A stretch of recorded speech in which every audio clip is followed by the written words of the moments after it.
മുമ്പ് ഞാൻ ഗൾഫീന്നവധിക്ക് വന്നപ്പം മുമ്പിലും പിമ്പിലും ആള് മുത്തായ കെട്ടിയോൾക്കും കൂട്ടുകുടുംബക്കാർക്കെന്നോട് സ്നേഹത്തിൻ ഹാല്. മുമ്പ് ഞാൻ ഗൾഫീന്നവധിക്ക് വന്നപ്പം മുമ്പിലും പിമ്പിലും ആള് മുത്തായ കെട്ടിയോൾക്കും കൂട്ടുകുടുംബക്കാർക്കെന്നോട് സ്നേഹത്തിൻ ഹാല്. എന്തൊരിഷ്ടവാന്നറിയാവോ? ഞാൻ മുമ്പ് ഗൾഫീന്ന് വന്ന എന്റെ പെണ്ണും പിള്ളയ്ക്ക് എന്നോടുണ്ടായിരുന്നത് എന്തൊരു സ്നേഹമാണെന്നറിയാവോ? ഞാൻ മുമ്പ് ഗൾഫീന്ന് വന്ന എന്റെ ബന്ധുക്കൾക്കുണ്ടായിരുന്നത്.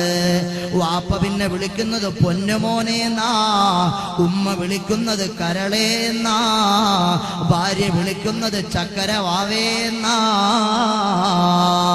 ബന്ധുക്കളും സ്വന്തക്കാർക്കുമൊക്കെ പ്രത്യേകമായൊരു സ്നേഹമായിരുന്നു. പെട്ടെന്നൊരു നാളിൽ വിസയും തീർന്നിട്ട് ഞാനിങ്ങ് നാട്ടിലെത്തി. കെട്ടിയോൾക്കും കുട്ടിയോൾക്കും നാട്ടാർക്കും വീട്ടാർക്കും ഞാനന്ന് വേണ്ടാതായി. പെട്ടെന്നൊരു നാളിൽ വിസയും തീർന്നിട്ട് ഞാനിങ്ങ് നാട്ടിലെത്തി. കെട്ടിയോൾക്കും കുട്ടിയോൾക്കും നാട്ടാർക്കും വീട്ടാർക്കും ഞാനന്ന് വേണ്ടാതായി. പണ്ടത്തെ ഗൾഫെന്ന് പരിഹസിച്ചെല്ലാരും എന്നെ വഷളാക്കി. പണ്ടത്തെ ഗൾഫെന്ന് പരിഹസിച്ചെല്ലാരും എന്നെ വഷളാക്കി. പിന്നെ ആരും കണ്ടിട്ടും മിണ്ടുന്നില്ല. ബന്ധുക്കൾക്ക് പഴയതുപോലെ സ്നേഹമില്ല. ആങ്ങളമാരുടെ പെങ്ങന്മാര് ഫോൺ വിളിക്കുന്നില്ല. പെങ്ങന്മാരെ കെട്ടിയ അളിയന്മാര് ഫോൺ വിളിക്കുന്നില്ല. അയൽക്കാര് കമ്പനി അടിക്കാൻ വരുന്നില്ല. പിരിവുകാര് വരുന്നില്ല. എല്ലാവർക്കും മനസ്സിലായി അത് ഓൾഡ് ഗൾഫാ, പൊട്ടിപ്പൊളിഞ്ഞ് പാളീസായി വന്നിരിക്കുക. ഇനി അതിൻ്റെ അടുത്ത് നമ്മൾ വല്ലതും ചോദിക്കാൻ പോയാ ഒരു 5000 റുപ്യ കടം തരാവോ, 50,000 റുപ്യ കടം തരാവോ എന്നും പറഞ്ഞ് നമ്മളെ ഇങ്ങോട്ട് ചോദിച്ചാൽ നൊമ്പരിക്കല്ലെടാ അളിയാ, നിന്റെ പെങ്ങള് ഖദീജായ കെട്ടിയ സുലൈമാനാ വിളിക്കുന്നത്.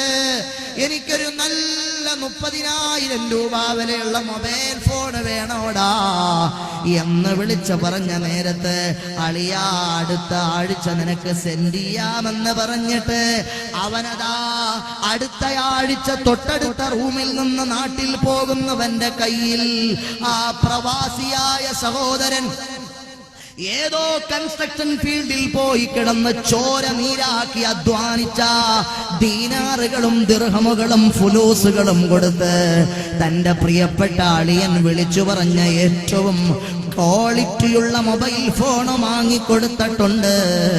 ഇന്നവൻ പൊട്ടി പാളീസായി വന്നിരിക്കുകയാ.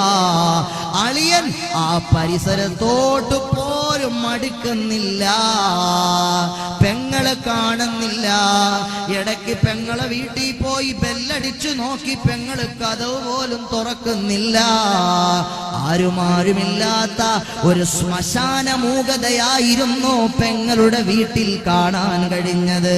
കാരണം പെങ്ങൾക്കറിയാം ഇവൻ പൊട്ടിപ്പൊളിഞ്ഞ് പോക്കറ്റും കീറി വന്നിരിക്കുക.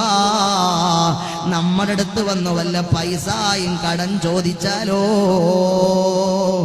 എന്ന് ചിന്തിച്ചവളും മാറി നിൽക്കുകയാണ്. സഹോദരങ്ങളെ, ഇങ്ങനെ എത്രയെത്ര ഗൾഫുകാരുടെ കഥനകഥകളാ.